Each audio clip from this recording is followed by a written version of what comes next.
انس بن مالک رضی اللہ تعالیٰ عنہ سے روایت ہے، نبی کریم صلی اللہ علیہ وسلم نے فرمایا کہ میں نماز کی نیت باندھتا ہوں، ارادہ یہ ہوتا ہے کہ نماز کو طویل کروں گا، لیکن بچے کے رونے کی آواز سن کر مختصر کر دیتا ہوں، کیونکہ میں اس درد کو جانتا ہوں جو بچے کے رونے کی وجہ سے ماں کو ہو جاتا ہے۔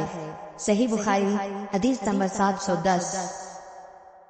ایوب سختیانی نے عمرو بن دینار سے، انہوں نے جابر سے فرمایا کہ معاذ نبی کریم صلی اللہ علیہ وسلم کے ساتھ نماز پڑھتے، پھر واپس آ کر اپنی قوم کو نماز پڑھاتے تھے۔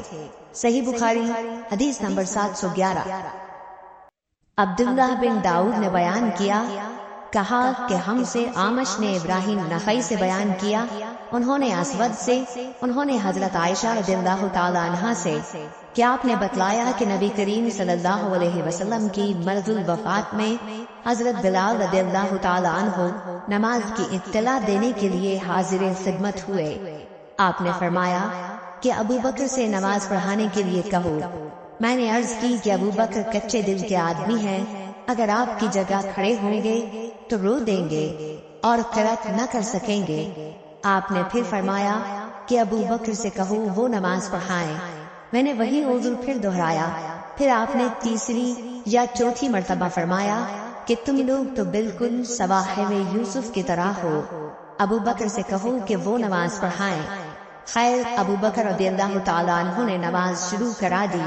پھر نبی کریم صلی اللہ علیہ وسلم اپنا مزاج ذرا ہلکا پا کر 2 آدمیوں کا سہارا لیے ہوئے باہر تشریف لائے۔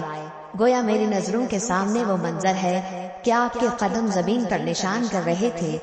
ابو بکر آپ کو دیکھ کر پیچھے ہٹنے لگے، لیکن آپ نے اشارے سے انہیں نماز پڑھانے کے لیے کہا۔ ابو بکر پیچھے ہٹ گئے اور نبی کریم صلی اللہ علیہ وسلم ان کے بازو میں بیٹھے۔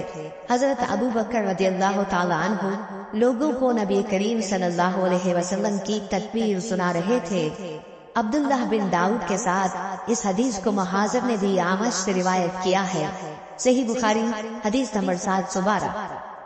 ابو معاویہ محمد بن حازم نے اعمش کے واسطے سے بیان کیا، انہوں نے ابراہیم نخعی سے، انہوں نے اسود سے، انہوں نے حضرت عائشہ رضی اللہ تعالی عنہا سے۔ آپ نے بتلایا کہ نبی کریم صلی اللہ علیہ وسلم زیادہ بیمار ہو گئے تھے تو بلال رضی اللہ تعالی عنہ آپ کو نماز کی خبر دینے آئے۔ آپ نے فرمایا کہ ابو بکر سے نماز پڑھانے کے لیے کہو۔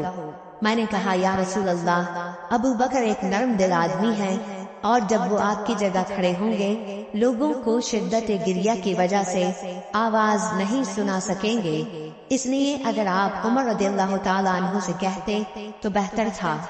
آپ نے فرمایا کہ ابو بکر سے نماز پڑھانے کے لیے کہو۔ پھر میں نے حفصہ رضی اللہ تعالیٰ عنہ سے کہا، تم کہو کہ ابو بکر نرم دل کے آدمی ہیں، اور اگر آپ کی جگہ کھڑے ہوئے تو لوگوں کو اپنی آواز نہیں سنا سکیں گے، اس لیے اگر عمر سے کہیں تو بہتر ہوگا۔ اس پر آپ نے فرمایا کہ تم لوگ صواحب یوسف سے کم نہیں ہو، ابو بکر سے کہو کہ نماز پڑھائیں۔ جب ابو بکر رضی اللہ تعالیٰ عنہ نماز پڑھانے لگے تو آن حضور صلی اللہ علیہ وسلم نے اپنے مرض میں کچھ ہلکا پن محسوس فرمایا اور 2 آدمیوں کا سہارا لے کر کھڑے ہو گئے۔ آپ کے پاؤں زمین پر نشان کر رہے تھے۔ اس طرح چل کر آپ مسجد میں داخل ہوئے۔ جب ابو بکر نے آپ کی آہٹ پائی تو پیچھے ہٹنے لگے، اس لیے رسول اللہ صلی اللہ علیہ وسلم نے اشارے سے روکا۔ پھر نبی کریم صلی اللہ علیہ وسلم ابو بکر رضی اللہ تعالیٰ عنہ کی بائیں طرف بیٹھ گئے تو ابو بکر کھڑے ہو کر نماز پڑھ رہے تھے اور رسول اللہ صلی اللہ علیہ وسلم بیٹھ کر۔ ابو بکر رضی اللہ تعالیٰ عنہ رسول اللہ صلی اللہ علیہ وسلم کی اقتداء کر رہے تھے اور لوگ ابو بکر رضی اللہ تعالیٰ عنہ کی اقتداء۔ صحیح بخاری حدیث نمبر 713۔